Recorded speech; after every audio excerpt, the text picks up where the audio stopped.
சென்னை, செங்கல்பட்டு, காஞ்சிபுரம், திருவண்ணாமலை மாவட்டங்களில் இன்று மழை. ராணிப்பேட்டை, திருவள்ளூர், விழுப்புரத்திலும் மழை பெய்யும் என்று கணிப்பு.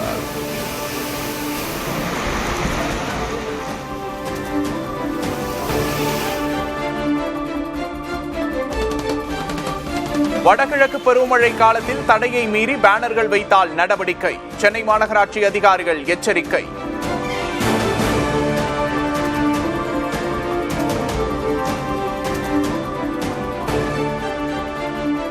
%50 வரி விதிப்பு இந்தியாவுடன் விரிசலை ஏற்படுத்திவிட்டது.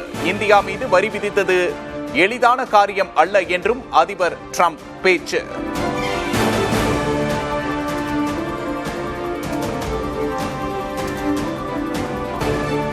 கலவரத்துக்கு பின் முதல் முறையாக மணிப்பூருக்கு இன்று செல்கிறார் மோடி.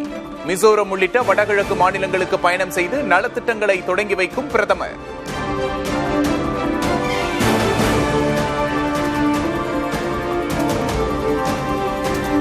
பிரதமரின் பயணம் மணிப்பூர் மக்களுக்கு அமைதியை தராது.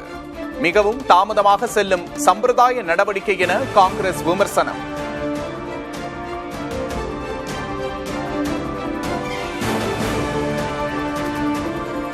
சுரங்க திட்டங்களுக்கான கருத்து கேட்பு கூட்டத்தை ரத்து செய்த நடவடிக்கையை திரும்பப் பெற கோரி பிரதமருக்கு முதல்வர் ஸ்டாலின் கடிதம். ஜனநாயகத்தின் கொள்கைகளை பலவீனப்படுத்தும் செயல் என கண்டனம்.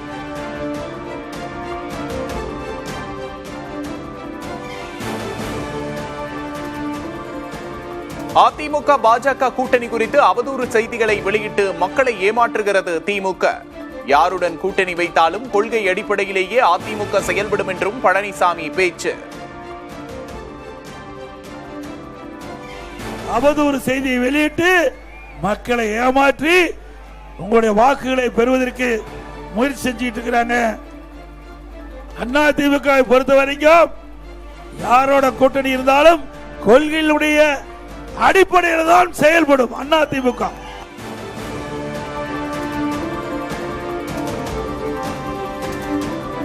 திருச்சியில் தனது முதல் தேர்தல் சுற்றுப்பயணத்தை தொடங்குகிறார் தவேக தலைவர் விஜய். விமான நிலையத்தில் காலையிலிருந்தே குவிந்துள்ள தொண்டர்கள்.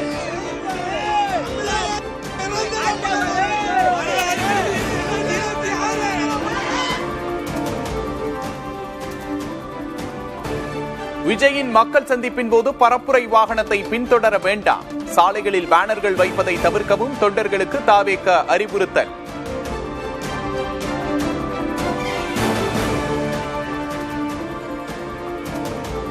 கூட்டணி குழப்பம் தொடர்பாக பாஜக தேசிய தலைமையுடன் ஆலோசனை மேற்கொண்ட நயினார் நாகேந்திரன்.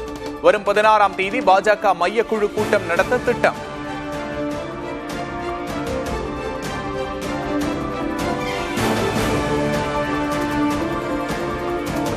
திண்டிவனம் வன்னியர் சங்க அலுவலகத்துக்கு சீல் வைத்த அதிகாரிகள். ராமதாஸ், அன்புமணி தரப்பினரிடையே ஏற்பட்ட மோதலால் நடவடிக்கை.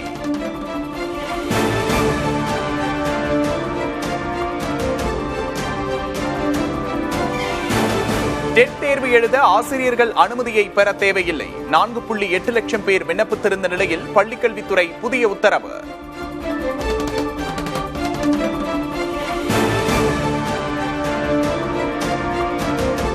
ஆவணி கிருத்திகையை முன்னிட்டு திருத்தணி முருகன் கோவிலில் திரண்ட பக்தர்கள். மயில் வாகனத்தில் எழுந்தருளிய முருகரை கண்டு தரிசனம்.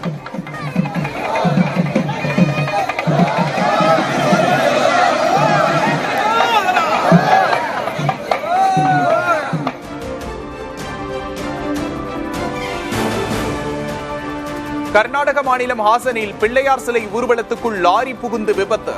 8 பேர் உயிரிழப்பு, 20க்கும் மேற்பட்டோர் படுகாயம்.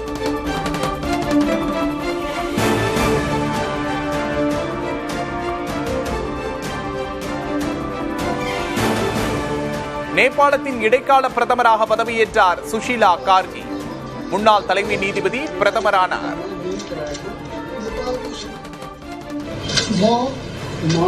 सुशीला कार्की नेपाल को सार्वभौम सत्ता र राजकीय सत्ता, नेपाल को सर्वोच्च सत्ता र राजकीय सत्ता, नेपाली जनतामा निहित रहेको, नेपाली जनतामा निहित रहेको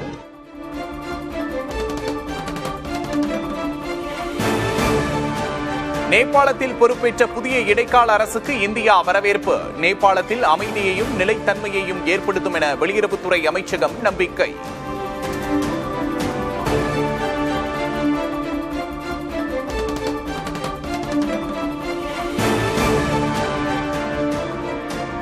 பெண்கள் ஆசிய கோப்பை ஹாக்கியில் இறுதிப் போட்டிக்கு முன்னேறுமா இந்தியா? இன்று ஜப்பான் அணியோடு பல பரீட்சை.